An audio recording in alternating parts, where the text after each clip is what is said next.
Hello, everyone. Welcome to Everything Iconic with me, Danny Pellegrino. Got a special interview episode for you all with Jeff Hiller.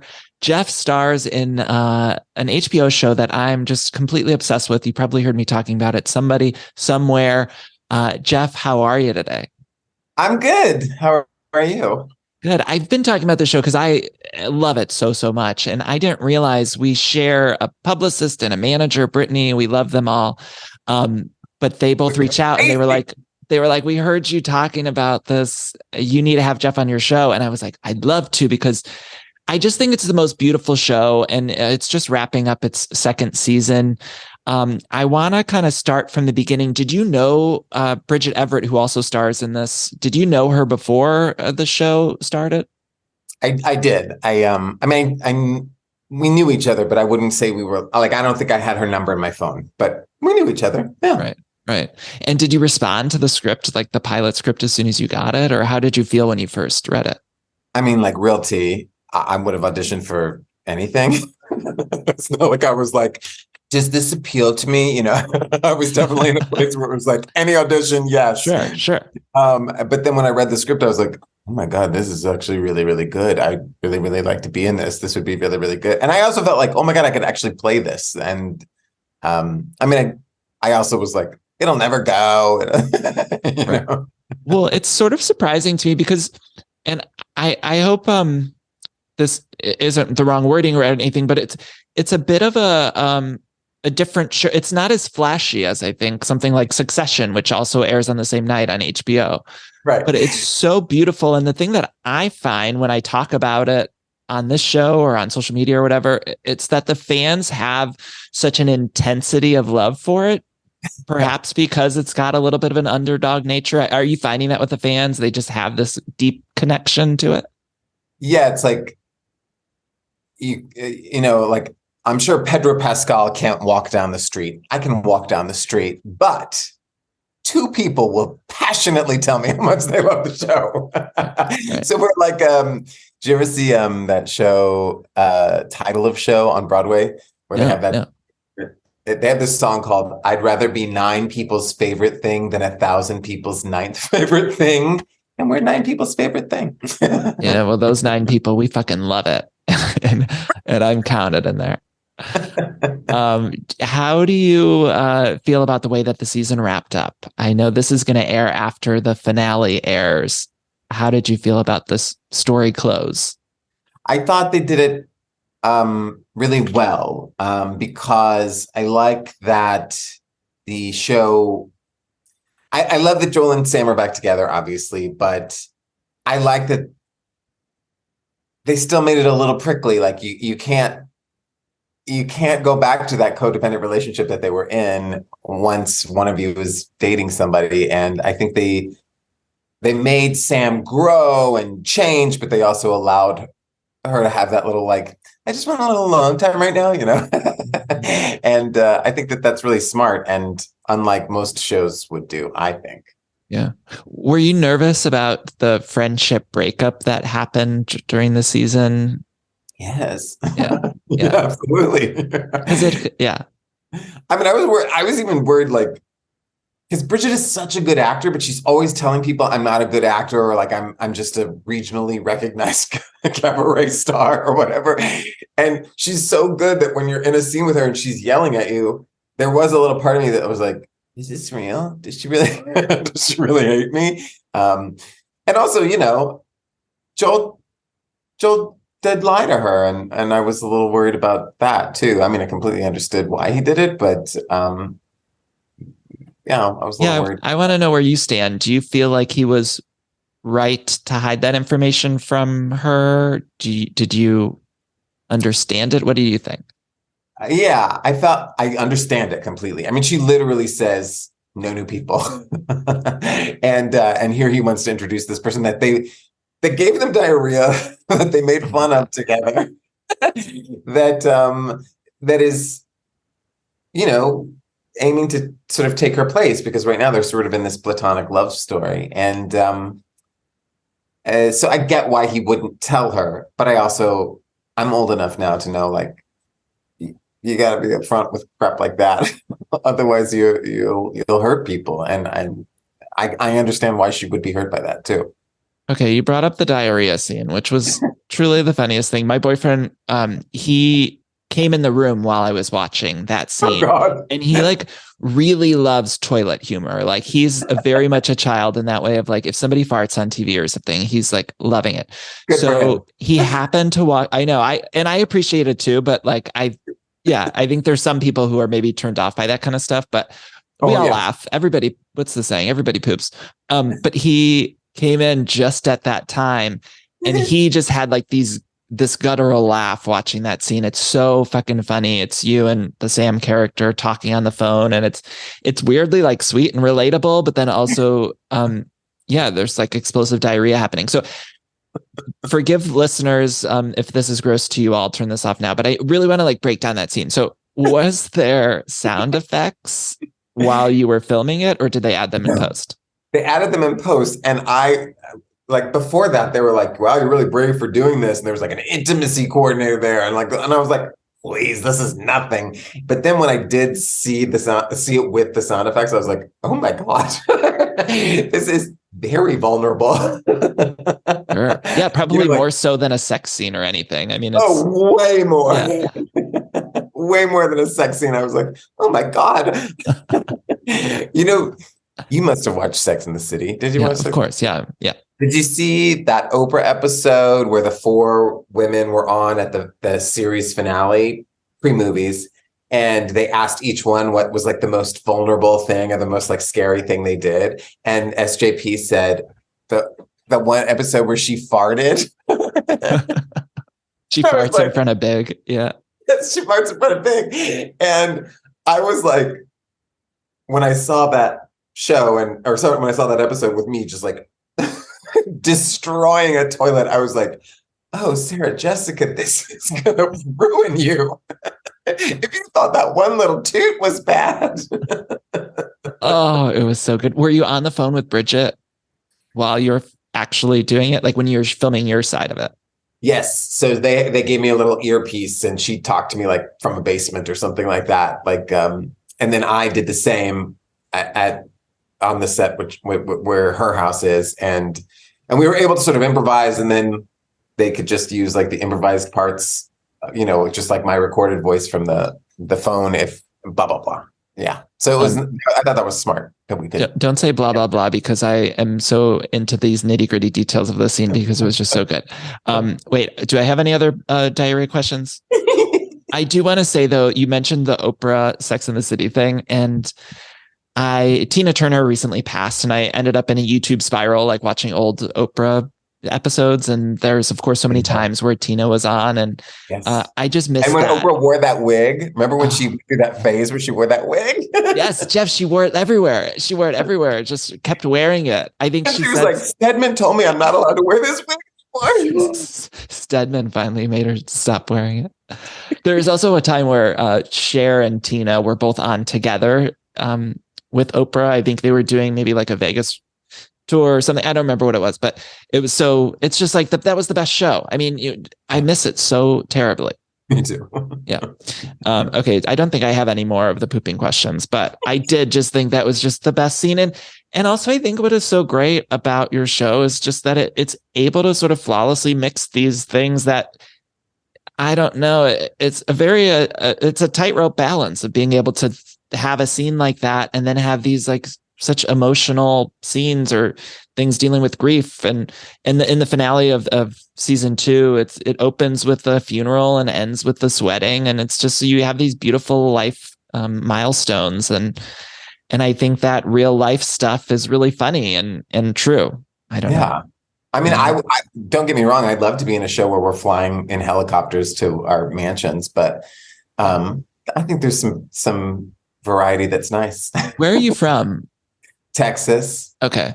Where are you from? I'm from Ohio, and I don't know. I just spiritually feel like this is it's got an Ohio vibe. I know. It just feels. It's true. It's that middle part of the country. Yeah. And I like it. You also got a love interest this season, which we mentioned. What was it like working with Tim, who was your boyfriend by the end of the season? Right. So great. I mean, so great. Everybody knows Tim Bagley. Like, when you see him, you're like, oh my God, I know him from this. I know him from that. I know, he's been in everything. And he just really fits in with the off-camera vibe as well as the on-camera vibe. And it was wonderfully, we became friends. He's great. You did mention like kind of improvising in that scene over the phone. Is there a lot of improvisation? Because the dialogue also feels very grounded and naturalistic.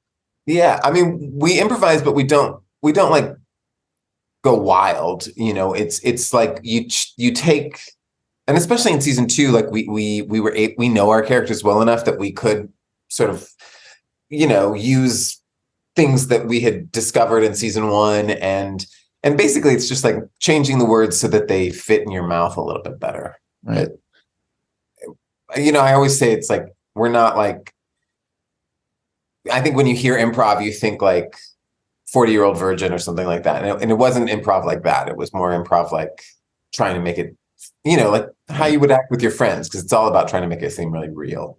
Right.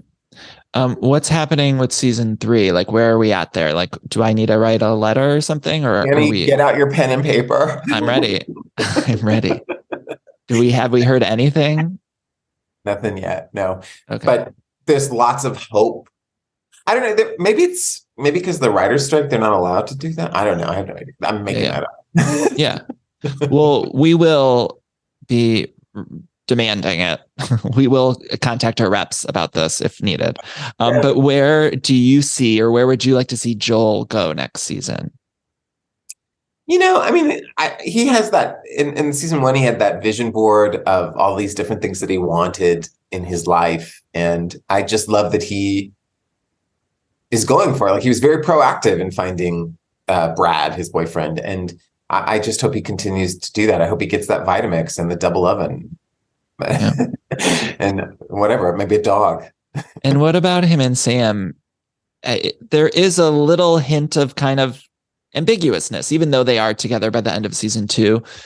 Do you imagine their relationship getting stronger? Do you imagine it sort of drifting apart more? Or what would you like to see?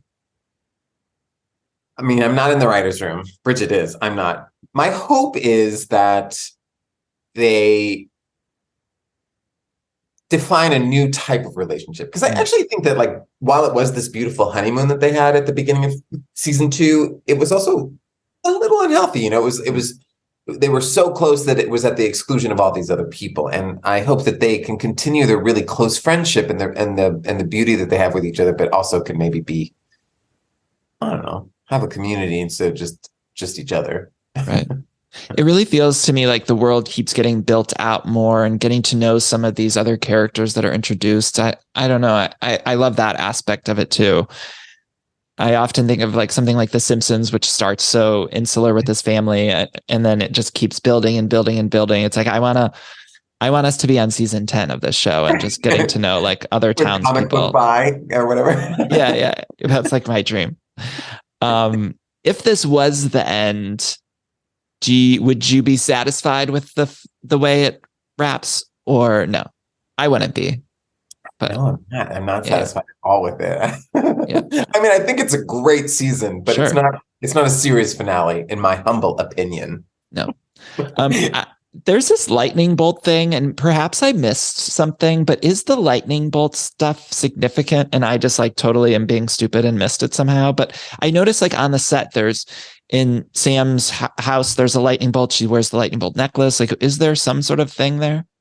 Well, and it is subtle. It's not like explicitly said, but the necklace was given to her by her sister Holly, who died. So I think the idea is that, because that's also Holly's house that she lives in. So I think the idea is that the lightning bolt was something specific to Holly, and so it's her connection. That's why after she finds out about Holly in episode 5, she's like struggling to take off her necklace because she's not as connected. I don't know if you're a Bravo watcher, but there's a scandal. It's a scandal, and there's like a lightning bolt part of the scandal, and I didn't really like pay too much attention to the lightning of it all until the scandal happened, and then I was like, oh fuck. Now all I'm seeing is lightning bolts everywhere. and I felt like I was crazy. What do you watch on TV? Do you watch any of the like reality TV, or like what are you into? I mean, I'm a Drag Race head. I watch so much Drag Race. I'm like one of those people that watches like the foreign versions, like not even just the ones in English. I'm talking like, I'm deep into Drag Race España season 3. Oh my God. Wait, until who are your favorite drag queens of all time? Like there are a couple that come to mind. Simone is my like the moment I saw her, I was like, she's a star. She's a star.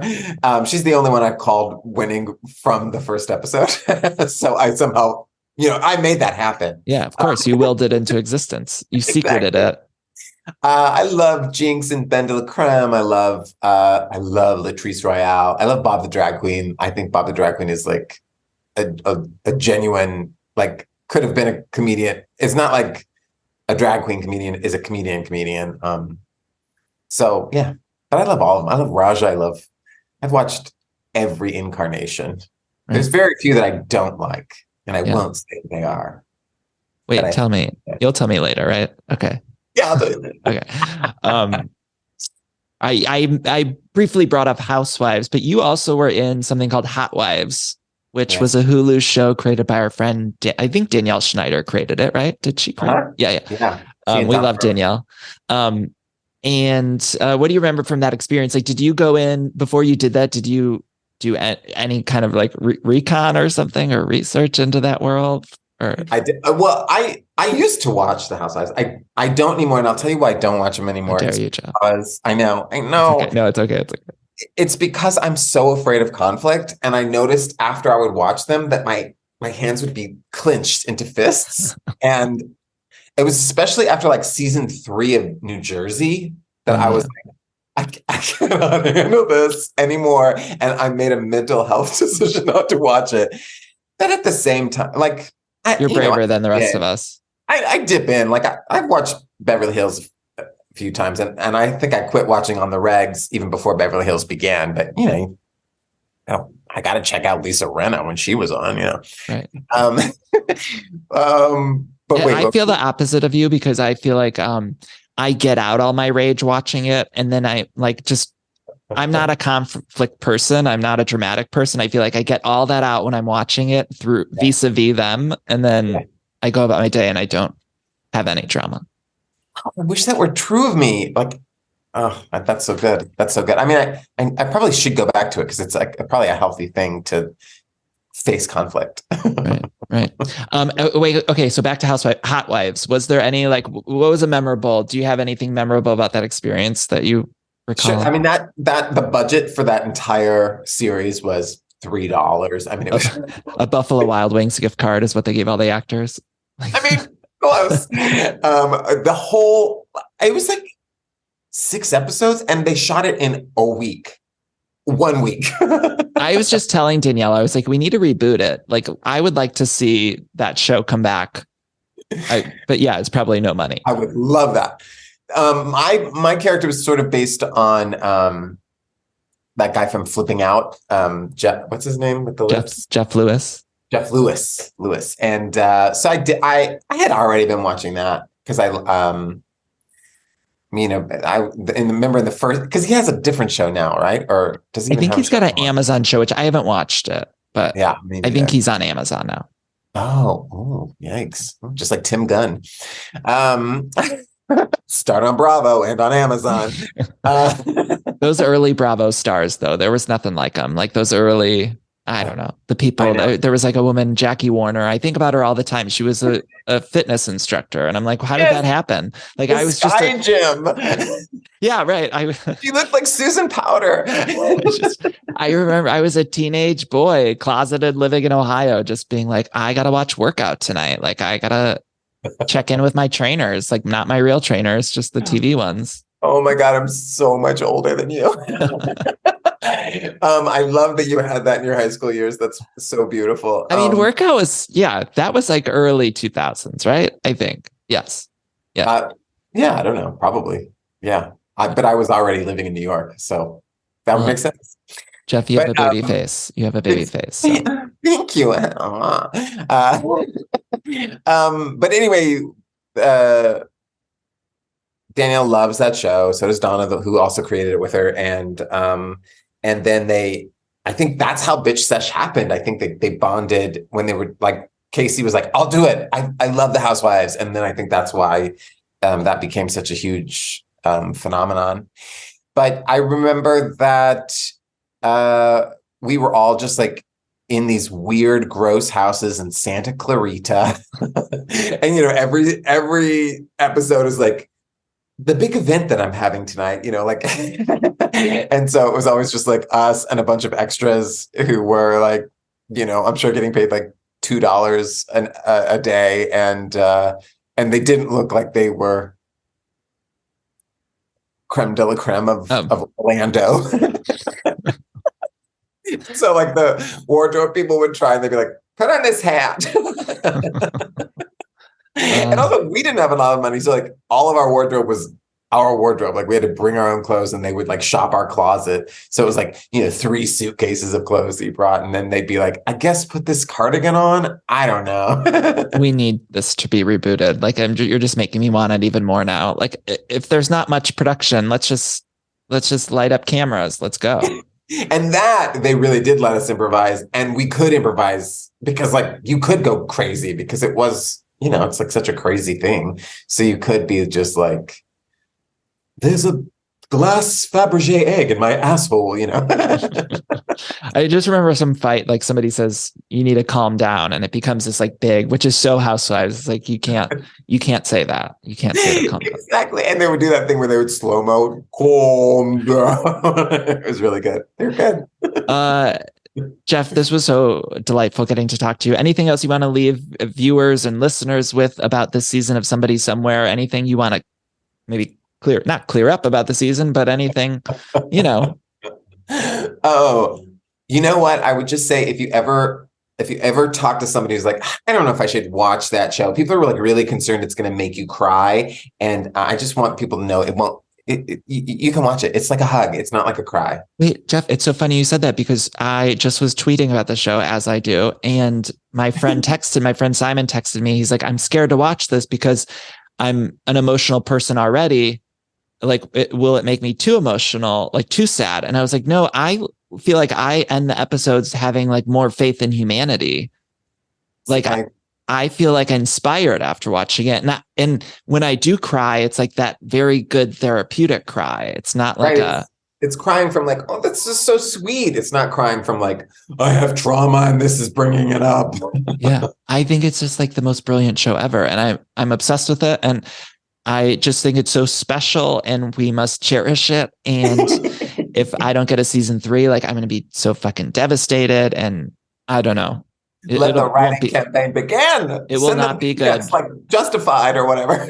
I know. We need to just put that, I feel like that diarrhea scene, like we need to get it online because I also feel like people would be like, oh, that's so fucking funny. And I need to check this out and then fall in love with like the other stuff in it. Part of it. You start with the move to the heart. Right. Exactly. Jeff, before I let you go, the last 2 things I ask all of my guests are your favorite Mariah Carey song. And if you were choosing for People Magazine's Sexiest Man Alive, who would you choose? Oh, these are good questions. I mean, listen, I gotta say, the one Mariah song I go back to always is All I Want for Christmas, because it just really puts me in the mood. I will start playing that early November and it doesn't end until February. Sure. No, I started already this past weekend.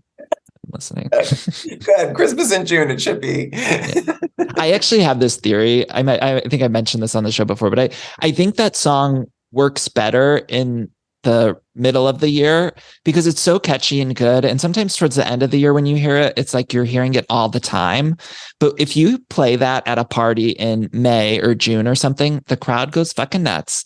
And it's like you're allowed to like enjoy it in a different way and you don't have the pressures. That's why I love Christmas and July parties too, because you don't have the pressures of like buying gifts and doing all the family shit.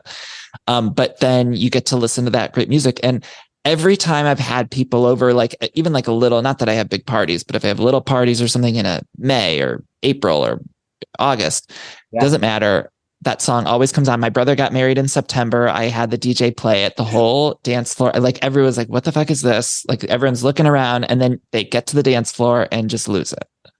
Yeah, they're like, this is crazy, but I can't stop myself. Mm-hmm.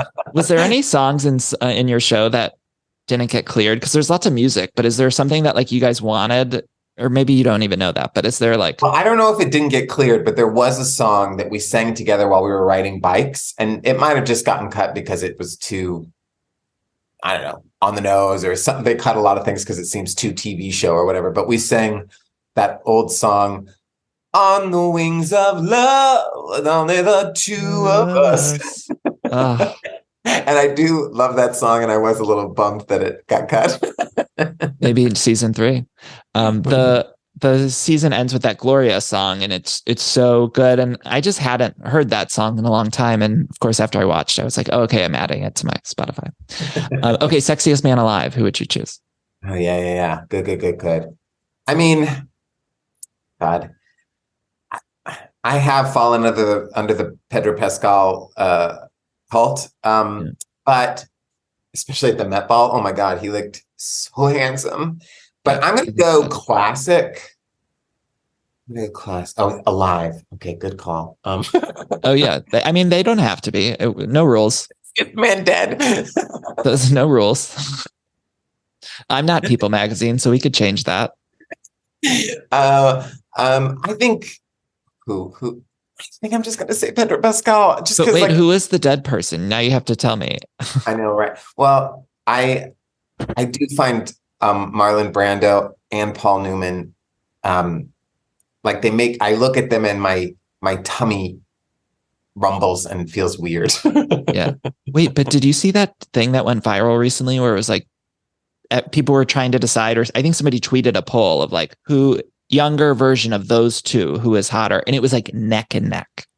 Oh, do you have a preference between the two of them if you had to decide? I'd go with Paul Newman. I think I would go with Paul Newman too, just because he seems like a nicer person, even though I did watch that Ethan Hawke documentary, and I guess he was sort of a booze hound. But I loved that documentary. It was an HBO. I thought it was so fucking good.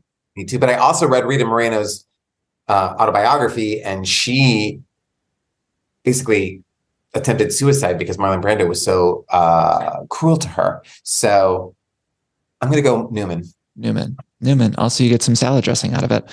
Jeff, this was such a delight. Thank you so much for talking to me. Everyone, where can they find you on social media? Oh, I'm just on Instagram. Boom Boom Hiller. Okay. And everyone needs to watch the show Somebody Somewhere on HBO. If you haven't watched it, go watch it on the new Max or whatever the fuck they're calling it now, and go binge all the episodes, because we need to get everybody watching it so we get our season 3, because if not, your listeners are not going to like what they have to put up with from me, because I'm going to be pissed. Good. Let's send them all toilet seats. Yeah, they're one of those campaigns, but it wasn't. Back in the day, they used to do it. There was one show where I remember everyone sent like CBS something for a Skeet Ulrich show or something. Yeah, it was Peanuts. I think it was Peanuts. And I don't know what the show is. So we're sending toilet seats. Is that what we're doing if we need to? Okay. Yeah. Okay. Done. Jeff, thank you so much. What a delight. Thank you. Thank you, Danny.